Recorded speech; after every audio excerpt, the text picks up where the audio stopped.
दानि सेंग्रा जेनेरेशना जेरै एयारपर्ट दं बिथिं थांगोन दा बेवहाय जोंनो सोलोंनांगौआ बेसो जादों लामाया नों जेरैखि बासिनानै लाया मानो जोंनि पास्ट जोंनि अस्तित्व जोंनि आइडेन्टिटिखौ नैबाव लानानै सोलिलांनांगोन बे एयारपर्टआवनो थांथों स्पेसआव थांथों टेक्न'लजिनि दुनियाव थांथों जोंनि आइडेन्टिटिया माजों जागोन बा रावा बयनिफ्रायबो देरसिन आइडेन्टिटिनो मालाबा गाननाय जोमनाया गोमालांनो हागौ मालाबा नोंनि मोसानायनि टेकनिकआ सोलायलांनो हागौ मालाबा मेथाइ खननायनि टेकनिकआ सोलायलांनो हागौ दानि जुगाव रिमिक्सनि जुग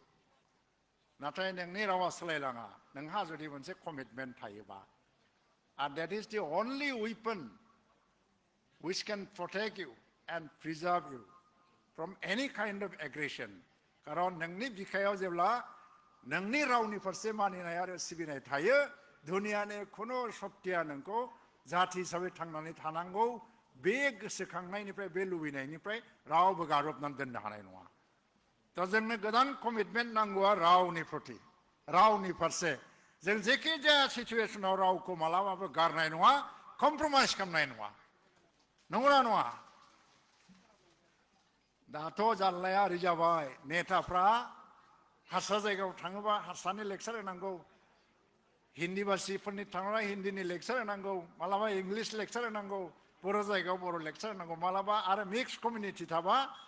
मोननै मोनथामावबो लेक्सार होनांगौ जोंना मा जाहैबाय बेबायदिनो बाथ्रा बुङै बुङै बुङै खुनु रावानो थिग नंला दा बर' रावब्लाबो माबा माबि राव हाबसननो नागिरो नाथाय बाथ्राया बे नङा नोंनि न'आव थानानै जै बर' हारिनि जै होनबाय थाबानो बर' हारिया थांनानैबो थाया नोंनि न'आव थाबाय थानानै नोङो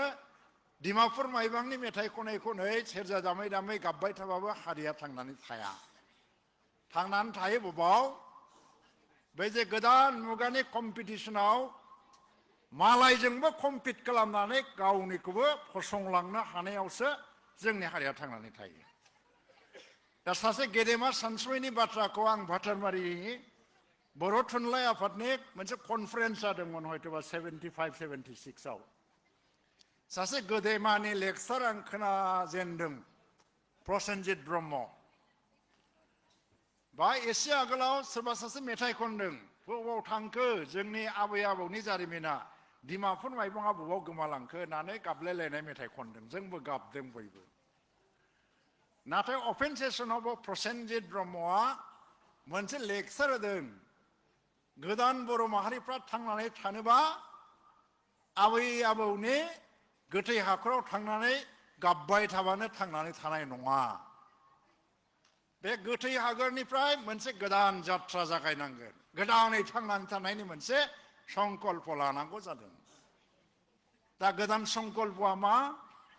गोदान जेनेरेसननो आं मोनसे खावलायनि सेंग्रा सिख्लाफोरनो जोंनाव राजनैतिक दल दङ फिसा फिसा ओनसोल आरो भारतबर्षआव मोनसे राजनैतिक दल दङ बिजेपि कंग्रेस मा बिसोर जाबाय 130 कोटि मानसिफोरनि राजनैतिक दल आरो जोङो खम मानसिफोरनि राजनैतिक दल नाथाय जोंनि आखलाथ' एखे राजनैतिक दल जायोबा आलादा जानो हाया दा जोंनि गेजेराव बाद बिबाद थागोन सासेया सासेखौ बुंलायनाय जागोन सोर राइट सोर रं बेनो जाहैबाय समाजनि मोनसे नियम गावखौ गायसनलांलायलायनायनि नाथाय गोदान जेनेरेसना जाखांबोनाय जेनेरेसना मोनसे निउट्रेल शक्ति जानानै राइट रंखौ जाज खालामनायनि मोनसे गोहोखौबो लानांगोन आरो बिनि उनाव मोनसे थांखियाव फैनांगोन जों ब्लाइन्ड जानो नांला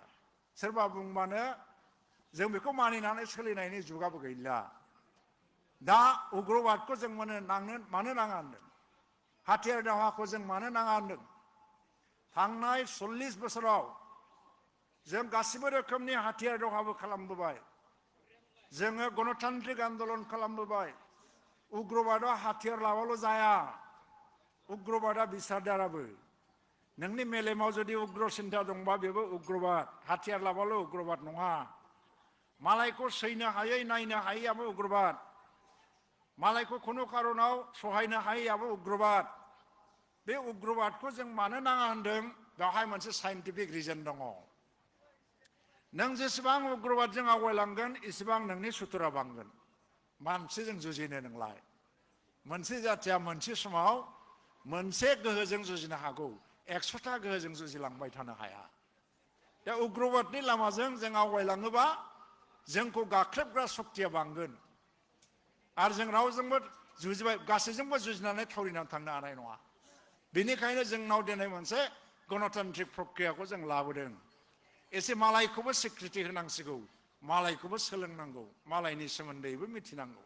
आरो गावनिखौबो फोसावनांगौ दिनै बाहाय खन्थाइगिरिफोरनि सन्मिलन जादों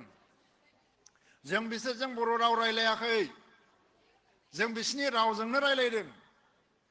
हिन्दीजोंनो रायलायदों बेवहाय मा नुदों जों बर' राव रायलायाखैबाबो बिसोर बर'नि सोमोन्दै मिथिनो लुबैनायनि आग्रहआ बारानिफ्राय बारा जादों बिसिनाव मिथिनो लुबैनाय फैदों बिसिनाव बर'नि सोमोन्दै आरो दिनैनिफ्राय बिसोरो बर'नि सोमोन्दै मिथिलांनो नाजागोन बर'खौ सोलोंलांगोन दिनैनिफ्राय बेवहाय देरहानाय दंना गैया जा प्रमद बर'बो फैबाय बिटिसिनि चिफ आरो एमएलए बिथां लरेन्स इस्लाब्रिबो सौफैबाय सौफैद'यैयाव हयथ' आङो दिनै लेक्सार होनांबाय दाना आं बेखौनो बुंनोसै सासे मानसिखौ नोङो गोदोनायाव हमनानै नोङो बर' सोलों होनबाय बेनाव जिद जाबाय चेलेन्ज जागारबाय बे थैनानै थांबाबो बर' सोलोंला आरो सासे मानसिखौ बुंबाय जे नों बर'खौ सोलोंनांलायलाया दे नोंसिनि रावजों जों रायलायगोन बिसिनि हिन्दी रावजोंनो रायलायनानै नोङो बर'नि सोमोन्दै बुंबाय थायोबाय बेनाव मोनसे इन्टारेस्ट जागारबाय दाना बर'नि सोमोन्दै मिथिनायनि बहाय दं देरहानायालाय थ' बेनो जाहैबाय इन्टेलेक्सुवेल वार इन्टेलेक्सुवेल फाइटिंआ बेनो दा ओंखायनो गोदान जेनेरेसना दिनै मोनसे गोदान बाथ्रा सोलोंनांगौबा जेखि जाया बाथ्रा जाया मानो बेखौ जास्ट खालामनानै नायग्रो राइट ना रं सोरबाया मोनसे बाथ्रा बुंदों बे खोनानायावनो नोंना फाइनाल खोनानाय जानो नाङा जायनि सोमोन्दै बुंदों बेनावबो सोंनानै टेलि खालामनानै नाय जे बेहाबो आलदा बाथ्रा दङ आरो मोननैजों बिजिरनानै नायोबा राइट थिंग्सआ फैगोन बर' मिडियामखौ लानानै गोलाव गोफाव साननाय बर' मिडियामखौ सोर फरायो सोर फराया बे बाथ्राखौ लानानै जोंनि गेजेराव बिराद बिबाद जायो बिबाद जानाया गाज्रि नङा नाथाय बेनो फाइनालबो नङा दिनै 100 जन मानसिफ्रा बर' मिडियाम फरायदों 100 जनानो फरायदों नो डाउट दे जों मोजां मोनबाय नाथाय 100 जन फरायनानै 99 जना जुदि क्वालिटी एजुकेशन गैयाबा सासेल' मानसिया क्वालिटी एजुकेशन मोनोबा बर' मिडियाम फरायनानैबो बर' हारिखौ मदद होनो हानाय नङा नाथाय 20 जन बर' फिसाफ्रा बर' मिडियाम फरायनानै 20 जनबो जुदि क्वालिटी एजुकेशन लानो हायोबा बेनो बर' हारिखौ फोथांनोबो हागोन थावरिहोनोबो हागोन बर' मिडियाम फरायनांगौखौ आंबो बुंगोन नाथाय साबसेया फरायदों साबसेया फरायाखै बिनि रुजुनाय लायै लायै गावखौ जों दुब्ला दाखालाम गावखौ जों लोरबां खालामनो नाङा जायफ्रा बर' मिडियाम फरायदों मोनसेल' डेडिकेशन थानांगौ जे बर' मिडियामजोंनो बेस्ट अफ दि बेस्ट एजुकेशनखौ आं लागोन आरो आङो कम्पिट खालामनानै नायगोन इंराजि एबा गुबुन मिडियामाव फरायनाय मानसिफ्राबो आंजों समान रोङोना रोङा बे डेडिकेशनखौ लानानै थांबा बर' मिडियामजोंबो क्वालिटी एजुकेशन जानो हागौ इउएन एकाडेमि खुलिजेनब्ला बर'फ्रा सारा आसामावनो साब्रै साबाल' फार्स्ट डिभिजन जायोमोन इउएन एकाडेमिया प्रथम मेट्रिक बेच होजेनब्ला खेबसेयैनो 24 जन ना 25 जन फार्स्ट डिभिजन जादों आरो नेक्स्ट इयाराव 60 जन बिनि उनाव दा मा फैनो 1200 1300 जन फरायसाफ्रा फार्स्ट डिभिजन फैयो दा इउएन एकाडेमि क'क्राझारनि रेकर्डआव नायोबा बर' मिडियामनिफ्राय आईआईटी थांनायनि रेकर्ड दंसै बर' मिडियामनिफ्राय मेडिकेल डक्टर जानायनि हिसाब गैलिया आरो इन्जिनियार जानायनि हिसाब गैलिया एनआईटीआव फरायनायनि हिसाब गैया बहायथो दं बिदिबालाय खमालाय दानि भारतनि गोदान एजुकेशनाबोथ' मादार टांखौनो बुंदों नाथाय मोनसे खोथाया मा रायजोफोर बर' मिडियामखौ सोर फरायनांगौ सोर फरायनाङा बे मोनसे डिसकासननि आल'सनानि बाथ्राबाबो जायफोर फरायबाय थादों फरायसाफोर बेखौ लानानै गावनि गेजेराव खुनु दिन आरो डिबेट खालामनो नाङा बेखौ नांलानै बे आइडियाखौ लानानै रावबो देबोर नांनो नाङा मालाया फरायाखैबा जों मानो फरायनो बे बाथ्राखौ रावबो दाला फरायसाफोर नों बर' मिडियाम दं you be proud of what you have done नोङो गोरबोसे बुङो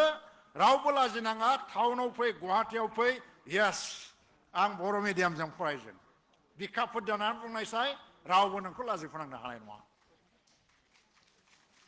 नाथाय जोंनि बर' मिडियामाव फरायनायफ्रा मा जायो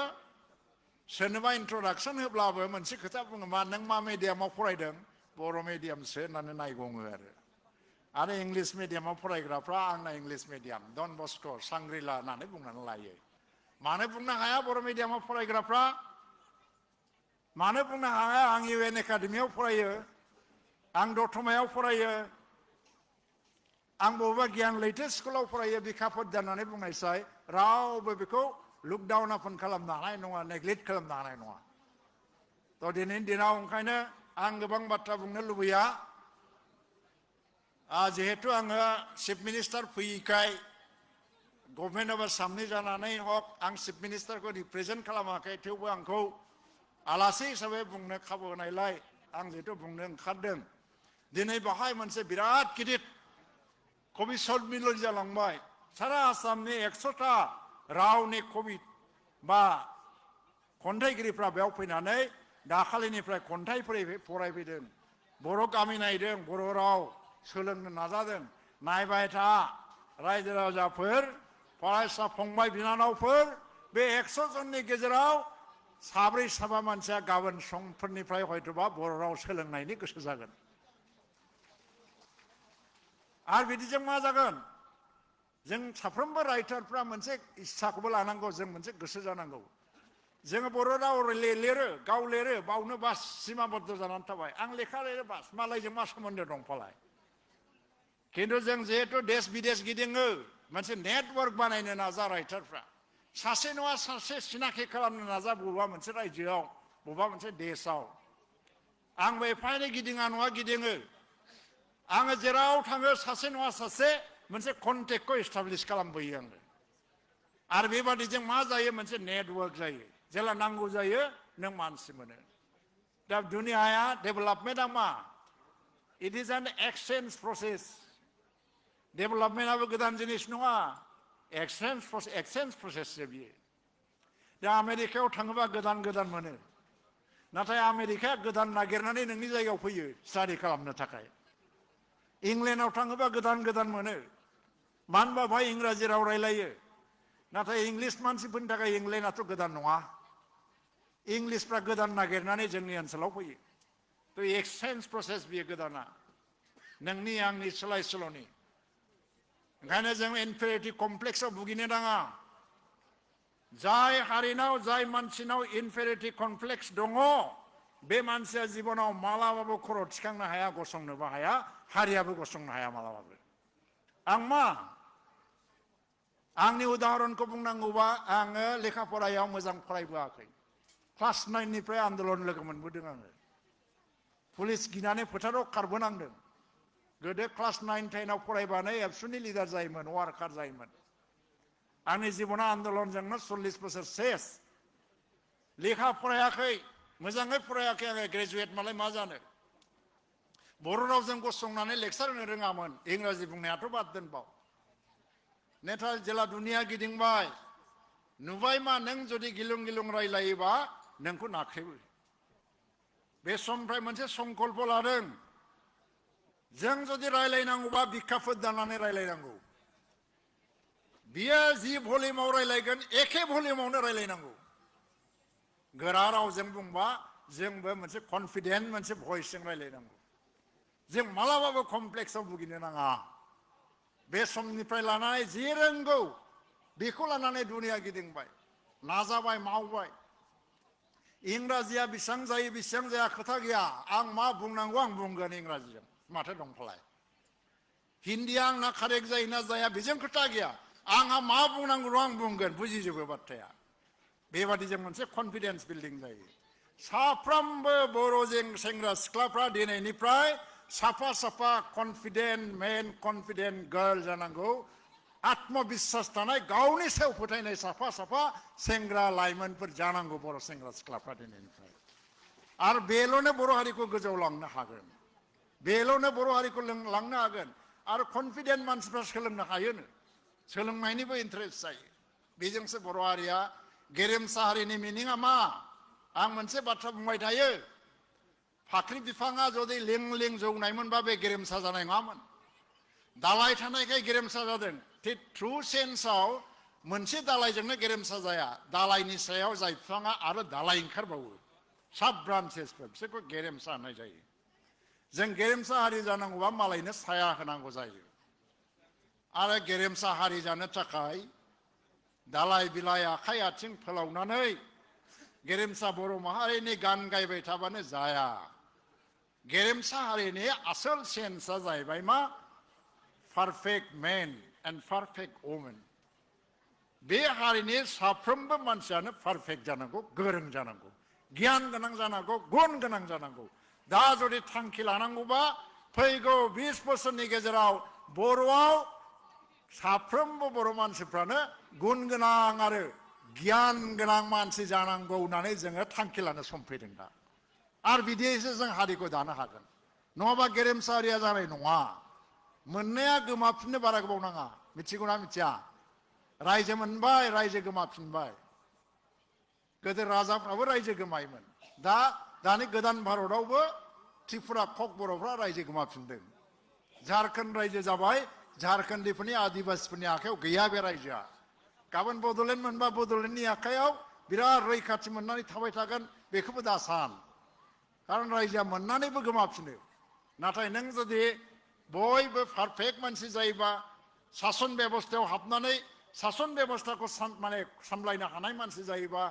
लेखा गोरों जायोबा साहित्यिक जायोबा बिगियानी जायोबा डक्टर इन्जिनियारनि अभाब गैयै जायोबा बे रायजोखौ नोंनिफ्राय रावबो सिख'नो हाया आसामाव साबसे जों रायबाय थाग्रा जाथिया दंफालाय सोरबा सोरबा ओरैहारिबो दङ जाय टटेल रायजोनि 30%ल'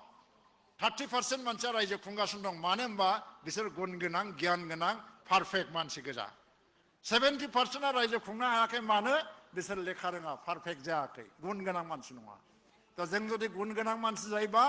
जोंनि जनसंख्या जेखि जाया मानो जोंखौ रावबो गादबनो हानाय नङा दा आं बेखिनिखौनो खावलायबाय दिनै 14 नभेम्बराव आरो जिहेतु जा प्रमद बर'आबो फैबाय बिथाङाबो बिबुंथि लाखिगोन आरो दाखालिनिफ्राय आङो दङ दा गुवाहाटियाव थांनांगौनि मोनसे सम फैबाय बारा गोबाव थानो हाला बेनिखायनो दिनै बयनोबो दिनैनि बे 14 नभेम्बरनि गोथार सानाव आंनिफ्राय बुंनांगौ बाथ्राखौ आङो बुंनानै फोजोबनानै बिदाय लानो सानबाय गोजोन्थों रायजो राजाफोर सबको नमस्कार आप लोगों ने इन 3 दिनों में जिस तरह से काम किया है आपने दिखाया हमको भारत के हर कोने में भारतीयवासी कैसा सोचते हैं कैसा दिखते हैं साथ साथ में आप लोगों ने यहाँ आके ये भी देखा होगा कि यहाँ के लोग उन लोगों का थॉट प्रोसेस कैसा है जीने का ढंग कैसा है कितना डिसिप्लिन भी है कभी कभी क्या होता है ज्यादा डिसिप्लिन लोग ज्यादा आगे नहीं बढ़ सकता कभी कभी क्योंकि आगे बढ़ने के लिए फ्रीडम चाहिए फ्रीनेस चाहिए लेकिन हम ऐसे भी नहीं जा सकता एक डिसिप्लिन को भी लाना है आगे भी बढ़ना है सबको स्वतंत्र भी बनाना है हमारी सोसाइटी जो लेवल में है जिस लेवल में है कुछ कंट्रोल की जरूरत है कुछ डिसिप्लिन की जरूरत है अभी भी लेकिन इंडिविजुअली सबको स्वतंत्र बनाना उनकी सोच में विचार में और दुनिया में सबके साथ मिलके भी अपने जो अस्तित्व है इसको बसा के रखने का जो सक्षम व्यक्ति हमको निर्माण करना है ये प्रक्रिया अभी शुरू हुआ और आप लोगों के आने से एक नयापन मिला नया विचारधारा मिला एक जोश आया है इधर की नव प्रजन्म की नवजुवक जो लोग है बॉयज एंड गर्ल्स एक जोश मिला है कि अगर एक इंसान जीना है तो कैसे जीना है ऐसा नहीं है कि हर समय हमको एक बहुत बड़ा संकल्प लेके जाना है हमको एक हर समय एक बड़ा गोल लेके जाना है बड़ा गोल तो छोटे छोटे कामों में भी है। अब अगर अपने लेवल में छोटी छोटी काम को भी ठीक ढंग से करते हैं तो वही आपको बड़ा गोल तक लेके जाते हैं। तो इसी को सिखाने के लिए, इसको बोलने के लिए आप लोग आया है। खाने पीने में, रहन सहन में कुछ तकलीफ तो हुआ होगा। हर समय में क्या हुआ, इस तरह के समारोह अगर बनते हैं तो बाद में हम पूछते हैं, यहाँ के जो लोग के ऑर्गेनाइजर होता है पूछते हैं कि कैसे लगा है, आपको तकलीफ तो नहीं हुआ। लेकिन जो मेहमान लोग होते हैं उनका रेडीमेड रिप्लाई होता है, सब कुछ बिल्कुल अच्छा था, कोई भी तकलीफ नहीं मिला, इतना अच्छा लगा, ये परिवेश ऐसा ही होना चाहिए। लेकिन कोई ना कोई तो है इधर, इसको सुधारने का हमारा भी समय भी है, मौका भी है। तो आने वाले सालों में अगर फिर से बीटीआर की तरफ से इस तरह से प्रोग्राम आयोजित किया जाता है, उस समय आप लोग देखेगा इस स्मारक का जो चेहरा है ये बदल गया है। आप लोग भी इसको सराहना होगा और इस तरह की जो प्रक्रिया सिलसिला जारी रहे, ये आशा करके मेरा भाषण यही समाप्त करता हूँ। धन्यवाद, नमस्कार। साबायखर थाबाय बेसेन गोसा बिबुंथि लाखिनायनि थाखाय आसामनि मन्त्रि इउजि ब्रह्मनिसिम। Thank you for valuable speech. दानिया जोङो माखासे आलासि आरो बिटिआरनि चिफ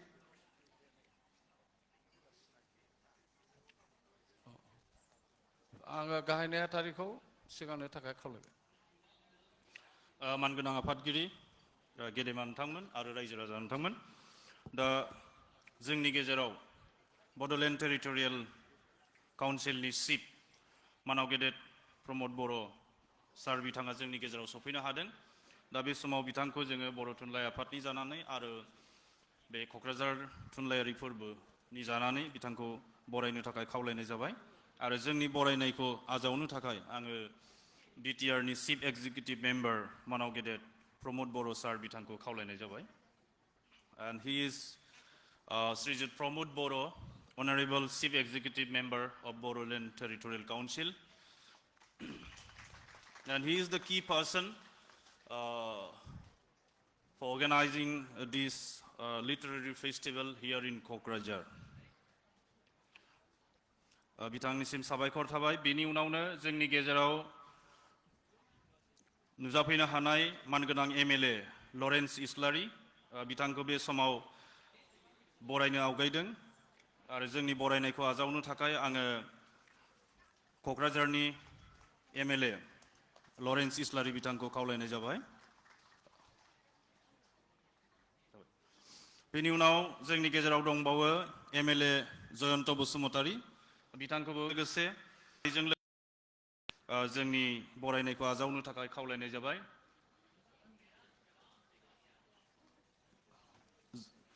जयन्त बसुमतारी एमएलए जोंनि बड'लेण्ड टेरिटरियेल काउन्सिलनि इएम